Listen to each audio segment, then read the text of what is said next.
All right, today we're diving into a really cool strategic battle, weak versus strong network effects. Everyone says you have to lock your users in, but one company, Zoom, did the exact opposite, and, well, it turned into one of the biggest growth stories we've ever seen. You know the conventional wisdom in tech, right? It's pretty simple. You build a fortress. The more people you get on your platform, the more valuable it becomes, and the harder it is for anyone to even think about leaving. That's the whole game of vendor lock-in. And then you've got Zoom, a company that looked at all those rules and just threw them out the window. Instead of building walls, they basically built open doors. And when the world really needed it, that strategy paid off in a way that was just explosive. So this really makes you wonder, doesn't it? It kind of cuts against everything Silicon Valley has been preaching for a decade. What if chasing that lock-in, that big defensive moat, isn't the only way to win? What if, in some cases, it's actually the wrong thing to do? Okay, so to really get why Zoom's strategy was so gutsy, we first need to get a handle on the rule they broke.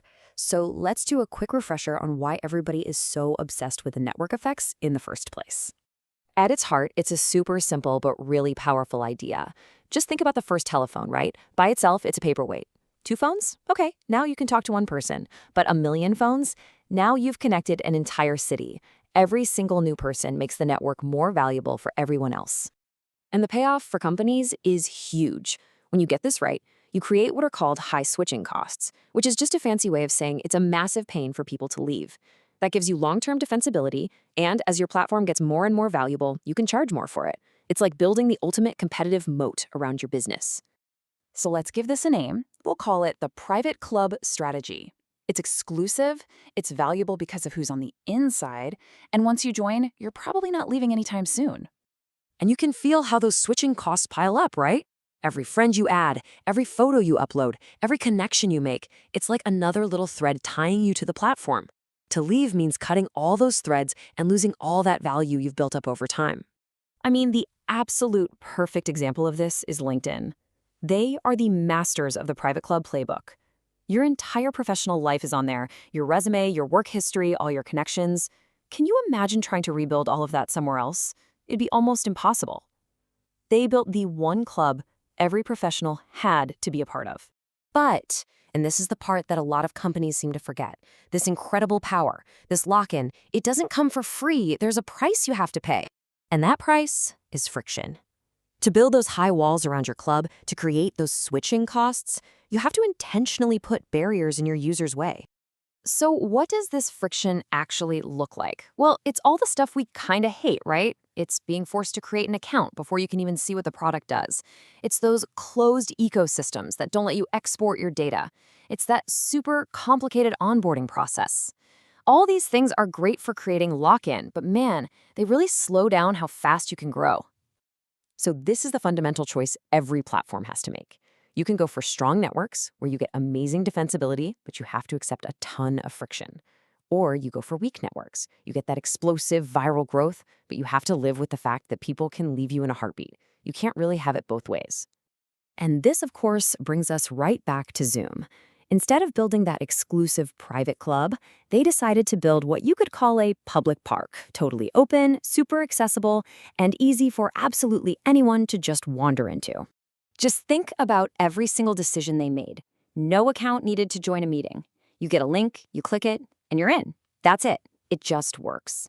It's like they went down a checklist of all the annoying things their competitors did, and they just eliminated them, one by one. The goal wasn't to trap people, it was to get them using the product as fast as possible. And you gotta understand, this wasn't some happy accident. It was a totally conscious, deliberate strategy. Some people have even called it building intentionally weak network effects.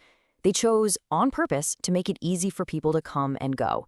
They were betting everything on the idea that the product was just so good, people would want to stay. So the big question is, why did this crazy bet work? Why did going against the grain pay off in such a massive way?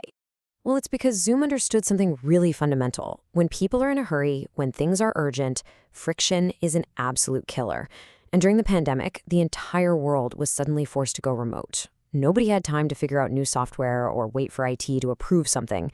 They just needed a solution that worked right then and there.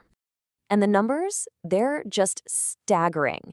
In a matter of months, Zoom went from about 10 million daily meeting participants to 300 million. This wasn't just a company growing fast. It was a global shift, and Zoom was right at the heart of it because it was by far the easiest option out there. And this wasn't just people calling their grandparents either. Businesses, even huge ones, were all in.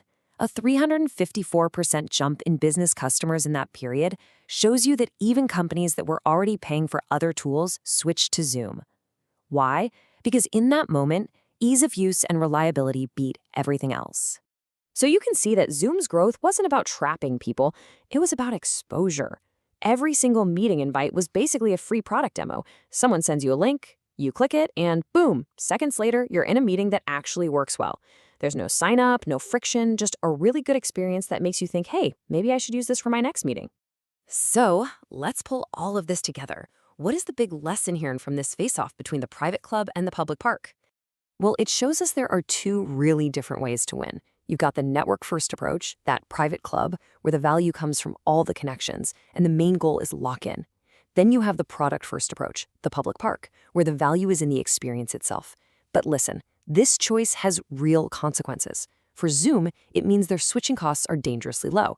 If a competitor ever gets good enough, there's nothing stopping users from leaving. Zoom doesn't own its users, it has to earn their business every single day. So yeah, strong network effects are incredibly powerful, but they're not the answer to everything. Chasing lock-in at all costs can actually slow you down. Sometimes the real advantage comes from just removing every piece of friction you can and building something that works so well people choose to stick around, not because they have to. So it's worth asking, are you building a private club designed to keep people in? Or are you building a public park that has to win them over again and again?